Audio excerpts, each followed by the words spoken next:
Good morning, students. In the previous session, from the chapter Fundamental Unit of Life, we have learned the basic structural organization of the cell, wherein we have discussed about the structure and functions of the plasma membrane and the structure and function of cell wall, what is cytoplasm, what is its role, what does it contain, and what is nucleus, what is its role. And among cellular organelles, we have discussed about endoplasmic reticulum, the network like a membrane bound sacs like structure. Now let us discuss about the remaining organelles of the eukaryotic cell. Golgi apparatus. The name Golgi apparatus was given to this organelle because it was discovered by a scientist known as Camillo Golgi. He worked on nervous system, for which he was given awarded Nobel Prize in the year 1906. Golgi apparatus is a system of membrane-bound vesicles which are arranged parallel to each other in stacks. Stacks means like bundle. So, if you look at here, each vesicle is arranged in parallel with the other vesicle in the bundle form or in stacks form. Generally, these membranes have connections with the membranes of endoplasmic reticulum because the endoplasmic reticulum is involved mainly in protein and lipid synthesis. The proteins and lipids that are synthesized on the membranes of endoplasmic reticulum are delivered to the membranes of Golgi apparatus. So, generally the membranes of Golgi apparatus are having connections with the membranes of endoplasmic reticulum, and both the membranes of Golgi apparatus and endoplasmic reticulum together form cellular membrane system. Inside the cell, a membrane system is formed, which is also called endomembrane system. The material that is synthesized or made at endoplasmic reticulum is packaged and dispatched through the Golgi complex. The material that is synthesized at or near the endoplasmic reticulum is packaged and dispatched to various parts of the cell through Golgi complex. Why it has to send the material through Golgi complex? Because the material that is synthesized at the endoplasmic reticulum has to be modified or processed or packed properly. So, in order to carry out all these modifications, processing or packing, this material has to be sent into the Golgi apparatus wherein all these modifications will take place. The functions of Golgi apparatus include storage. The material that is taken from the endoplasmic reticulum, initially it is stored. Then modification. Afterwards it is modified. Certain extra moieties are added or extra moieties are removed and packaged. After modification, the material will be packed properly so that it will be delivered to various targeted areas inside the cell.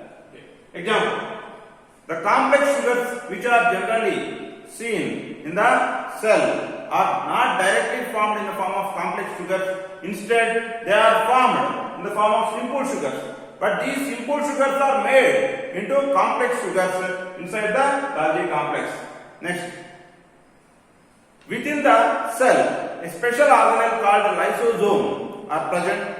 Lysosomes are formed from Golgi complex. So, like how a cell is formed from the previous existing cell, lysosome is formed from the previous existing organelle. That's why lysosomes are called cells within the cells. Okay, regarding lysosomes, now let us discuss. Lysis means breakdown or digestion. Lysis means breakdown or digestion. Soma means body. the organelle or the body which is responsible for the digestion of various materials is called lysosomes. How it is able to digest various materials? Because lysosomes are the membrane bound sacs which are filled with several hydrolytic enzymes. Means hydrolysis means breakdown of various materials by the addition of water. Hydro means water.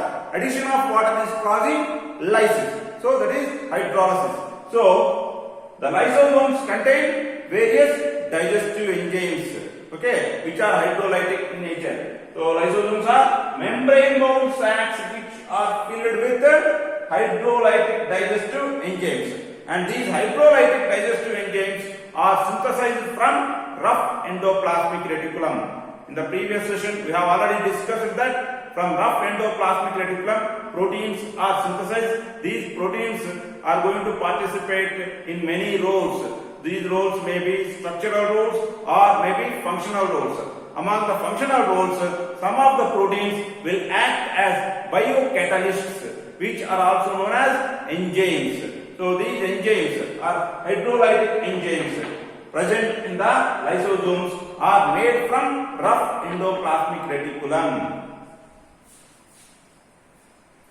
And regarding lysosomes, what are the significant points?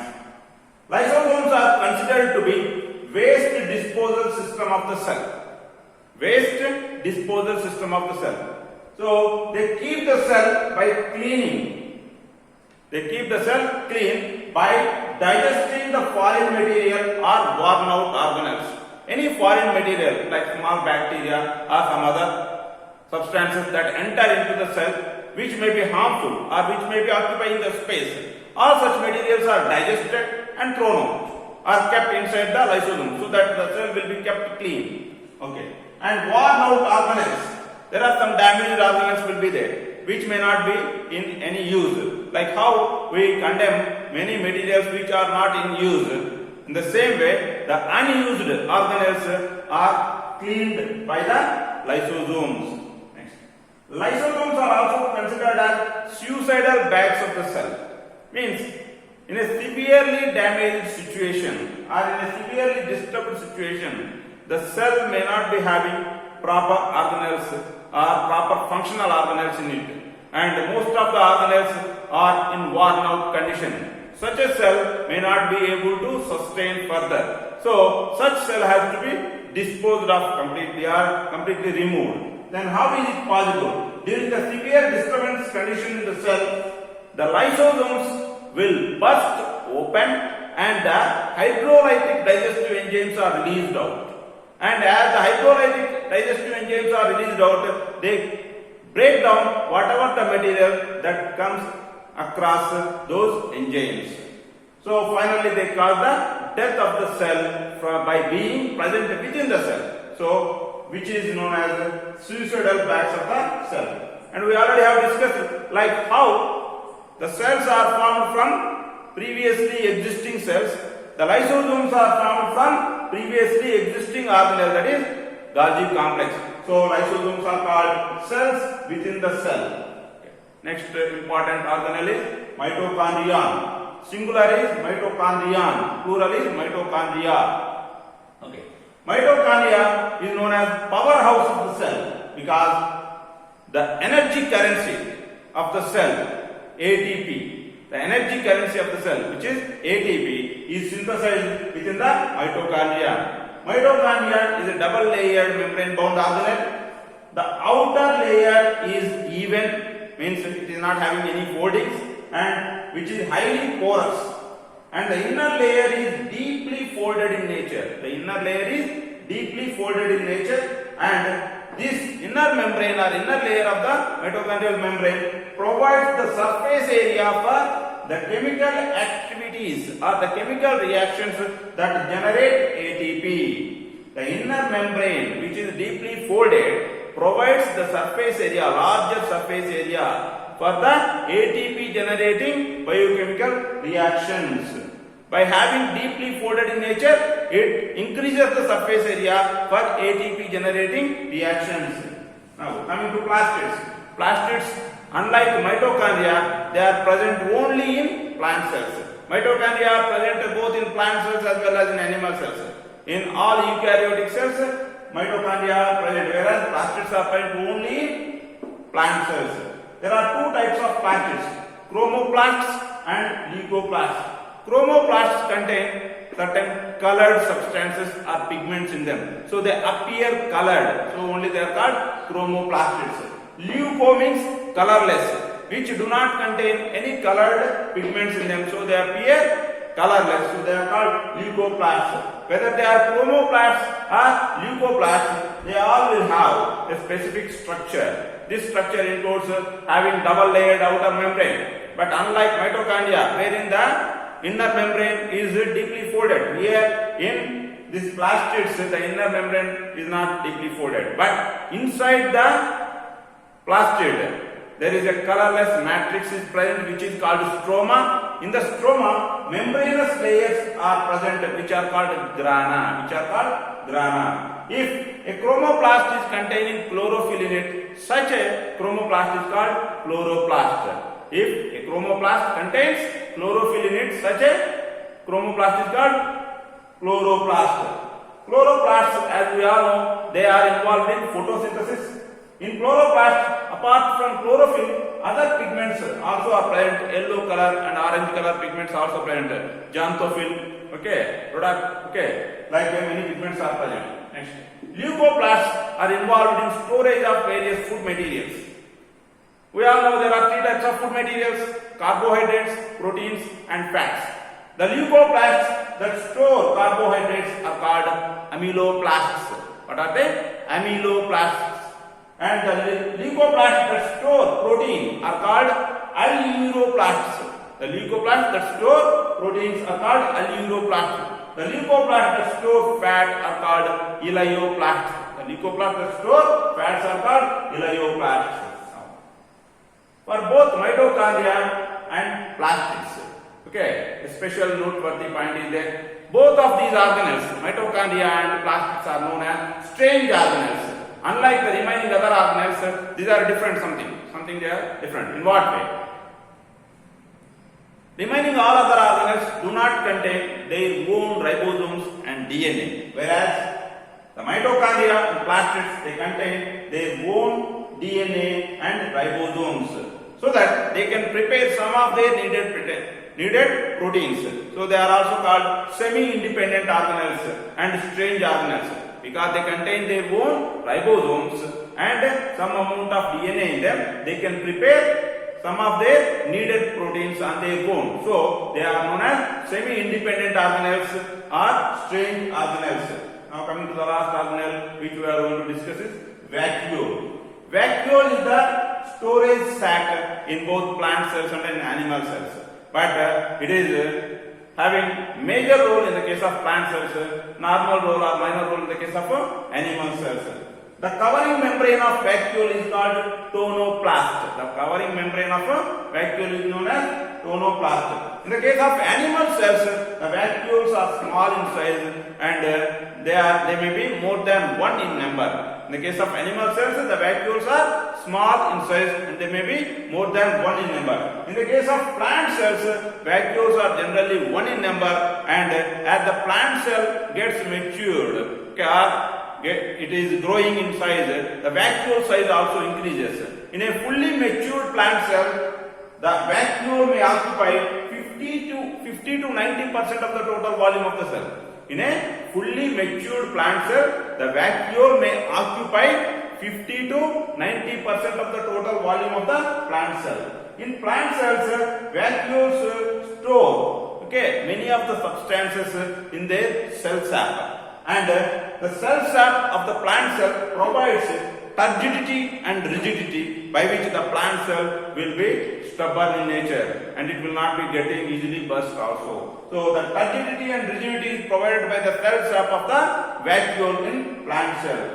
Which all materials are present in the cell sap of the vacuole? Amino acids, sugars, organic acids and proteins are generally present in the cell sap. After the digestion of after the digestion in lysosome, so many materials are formed like simple sugars, amino acids, organic acids, and small peptides. Okay, all these materials they are stored in the form of cell sap in the vacuoles. Okay, in the case of the organisms like in amoeba, okay, there is a food vacuole. A food vacuole is temporarily formed vacuole which is helpful for the digestion of the food in such organisms. And in some other aquatic, freshwater living aquatic organisms, okay, there is another special type of vacuole is present called contractile vacuole, which will keep expelling the excess water that it gains due to its presence in its hypotonic environment. When a cell is placed in hypotonic environment, generally the freshwater environment will be hypotonic to the unicellular organisms like amoeba, paramecium, like those organisms. As the cell is living in hypotonic environment, water keep entering into the living cell. But the entry of the water will make the cell to get swollen and to get burst.